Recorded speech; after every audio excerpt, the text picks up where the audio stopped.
KSRTC bus കാണാം. തൊട്ട് ഫ്രണ്ടിലാണ് ടൂറിസ്റ്റ് ബസ് ഇരിക്കുന്നത്. ഏകദേശം വണ്ടി അവിടെ നിന്ന് വരികയാണ്, തൃശ്ശൂരിൽ നിന്ന് അങ്ങോട്ട് വരികയാണ്. അപ്പോൾ ഈ ഭാഗത്ത് വെച്ചിട്ടാണ് ആക്സിഡൻറ്റ് അടിച്ചിരിക്കുന്നത്. വണ്ടിയുടെ സൈഡ് ഈ സൈഡ് ഇടിച്ചിട്ട് ഇടിച്ച് ടൂറിസ്റ്റ് ബസ് ഈ സൈഡിൽ ഇടിച്ചിട്ട് അങ്ങനെ വണ്ടി അങ്ങോട്ട് ഫ്രണ്ടിലേക്ക് പോയിരിക്കുകയാണ്. ഫ്രണ്ടിലേക്ക് പോയി അങ്ങനെ അത് മറിഞ്ഞത്, അങ്ങനെ മറിഞ്ഞിരിക്കണം ആ സൈഡ്. വളരെ ദുഃഖമുണ്ട് ഇവിടെ നിന്ന് സംസാരിക്കാനും അങ്ങനെ ഇതാക്കാനൊക്കെ.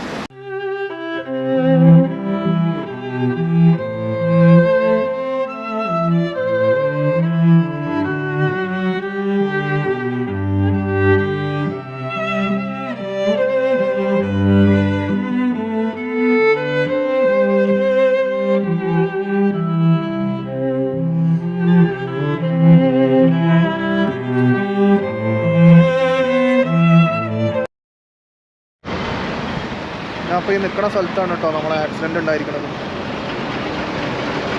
നമ്മളെല്ലാവർക്കും ദുഃഖകരമായ വലിയൊരു ആക്സിഡൻ്റായ സ്ഥലമാണ് നമ്മളിത് കാണുന്നത്. വടക്കഞ്ചേരി പാലക്കാട് ഹൈവേയിലാണ്. ശരിക്കും താങ്ങാൻ പറ്റണില്ല. അവരുടെ ഷൂസുകളും അവർ കൊണ്ടുവന്ന ബാഗുകളും ഒക്കെ വണ്ടിയിൽ തന്നെയാണ്. ഒരു യാത്ര പാതിയിൽ നഷ്ടപ്പെട്ടൊരു സമയം. ഇതൊക്കെ അങ്ങോട്ട് ഫുള്ള് വളഞ്ഞിരിക്കണം. അപ്പോൾ എത്രത്തോളം ഫോഴ്സ് ഉണ്ടാവും ആ അടിക്ക് നമ്മൾ ചിന്തിക്കണം. അതൊക്കെ ബാഗൊക്കെ അടിച്ചു പോയിരിക്കണം, അത്ര സ്ട്രോങ് ഉള്ളത്. അപ്പോൾ അതൊക്കെ വളരെ മനുഷ്യന്മാരുടെ ഇതിൻ്റെ അവസ്ഥ എത്രത്തോളം ഉണ്ടാവും. ഷൂസൊക്കെ ഉണ്ട്, അതിൻ്റെ ഷൂസ് ശരിക്കും ഇതിൻ്റെയൊക്കെ ഒരു കമ്പി നമ്മുടെ ശരീരത്തിൽ തട്ടി തന്നെ ഭയങ്കര ഒരുപാട് വേദനയാണ് ഈ സാധനങ്ങളൊക്കെ. വലിയൊരു ഫോഴ്സ് തന്നെയാണ്. ശരിക്കും നല്ലൊരു അടി തന്നെ അടിച്ചിരിക്കണം ഇവിടെ. അവർ ഷൂസ് എല്ലാം അടിച്ചിട്ട് അങ്ങനെ വണ്ടി അങ്ങോട്ട് പോയിട്ട് മറിഞ്ഞിരിക്കുകയാണ്. വണ്ടിയുടെ ആ സൈഡിലാണ് ഏകദേശം തട്ടിയിരിക്കുന്നത്. KSRTC ബസ്സിൻ്റെ സൈഡിൽ ആ സൈഡിലാണ് തട്ടിയിരിക്കുന്നത്. KSRTC ബസ്സിൻ്റെ അതിൻ്റെ പാർട്സുകൾ നമുക്ക് കാണാം, അതിൻ്റെ ഉള്ളിൽ കാണാം. അപ്പോൾ ആ ഭാഗം തട്ടിയിട്ട് നേരെ വന്ന് മറിയായിരുന്നു, ഇവിടെ നേരെ മറിയായിരുന്നു. KSRTC സൈഡ് കാണാം, സൈഡ് അടക്കം ഉള്ളിൽ പോയിരിക്കുകയാണ്. അപ്പോൾ അവിടെയുള്ള ആൾക്കാർക്കൊക്കെ അത്രത്തോളം ബുദ്ധിമുട്ട് പറ്റിയിട്ടുണ്ട് അവിടെ. അപ്പോൾ അങ്ങനെ അവിടെ മറിയായിരുന്നു. അപ്പോൾ ഏറ്റവും കൂടുതൽ അടി പറ്റിയിരിക്കുന്ന ആ സൈഡുള്ള ആൾക്കാർക്കാണ് കൂടുതലും അടി പറ്റിയിരിക്കുന്നത്. പിന്നെ ക്രെയിന് വന്നിട്ടാണ് ബസ്സിനെ ലിഫ്റ്റ് ചെയ്തിട്ടാണ് കുറേ ആൾക്കാരൊക്കെ എടുത്തു എന്നാണ് പറയുന്നത്. എന്തായാലും വലിയൊരു ദുഃഖകര സംഭവമാണ് നമ്മളിവിടെ കണ്ടുകൊണ്ടിരിക്കുന്നത് കേട്ടോ. എൻ്റെ ബാഗ് മറ്റു സാധനങ്ങളൊക്കെ നിലത്ത് കിടക്കുന്നുണ്ട്.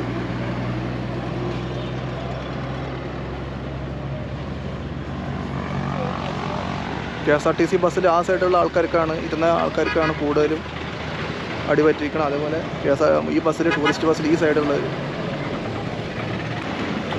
നമുക്ക് അതിൻ്റെ ഉള്ളിലേക്ക് പോകാനുള്ള ഇപ്പോൾ പെർമിഷൻ ഇല്ല. ഇവിടെയൊക്കെ ഇത് കെട്ടിരിക്കുകയാണ്.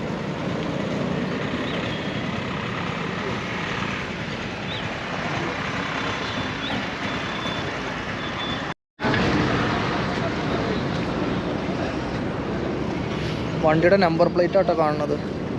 അടിച്ചു പോയി. ശരിക്കും നമ്മളിവിടെ നാട്ടുകാരനായ നമ്മളൊരു ചേട്ടൻ നമ്മളെ കൂടെ ഉണ്ട്. ഏട്ടൻ്റെ പേരെന്താണ്? രതീഷ് അല്ലേ? എന്താണ് ശരിക്കും എത്ര മണിക്ക് ഇത് തുടങ്ങിയത്? ഞാൻ ആ സമയത്ത് ഒരു 10 മണിക്കൂർ പോകണ്ടായിരുന്നു. ചെറിയൊരു കലാകാരനാണ്.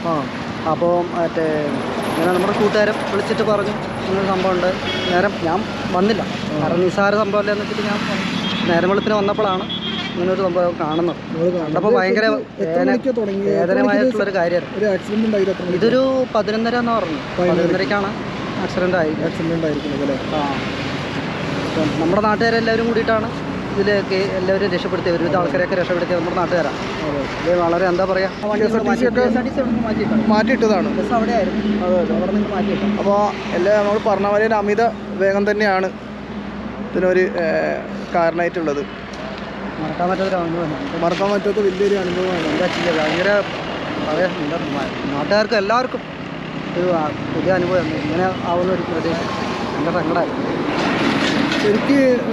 ശരിക്കും നമുക്കിതിൽ ഇപ്പോൾ പറയാനുള്ളതേ എന്താ വെച്ചാൽ, ശരിക്കും നമ്മളിങ്ങനെ യാത്ര സ്പീഡ് കൂടുമ്പോൾ നമ്മൾ ബസ്സിലുള്ള ആൾക്കാർ ശരിക്കും പ്രതികരിക്കണം. പക്ഷേ സ്പീഡ് പോകരുതെന്ന് ചിലപ്പോൾ പ്രതികരിച്ചുകൊണ്ട് എല്ലാം ആവുന്നില്ലല്ലോ. അതെ, എല്ലാം ആവില്ലല്ലോ. നമ്മൾ പ്രതികരിച്ചുകൊണ്ടൊന്നും എല്ലാം ആവുന്നില്ല.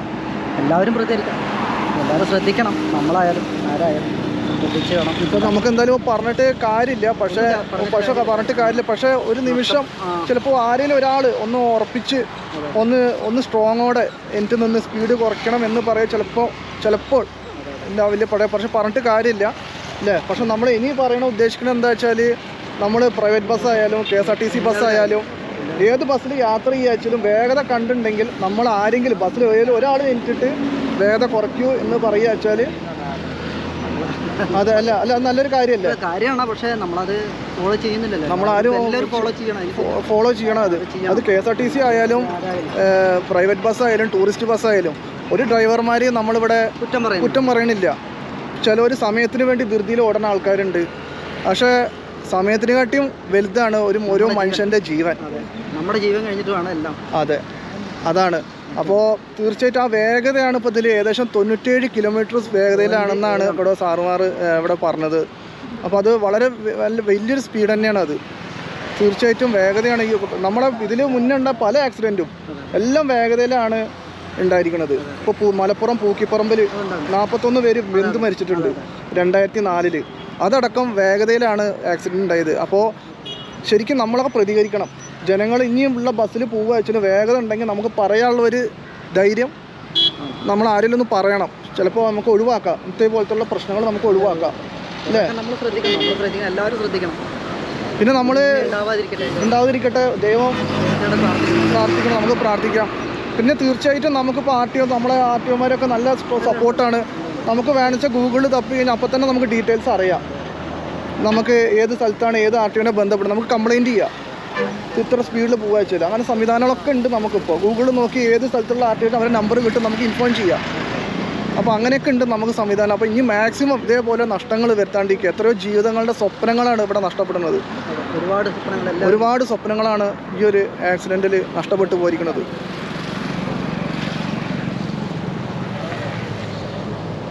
അപ്പോൾ താങ്ക് യു കേട്ടോ.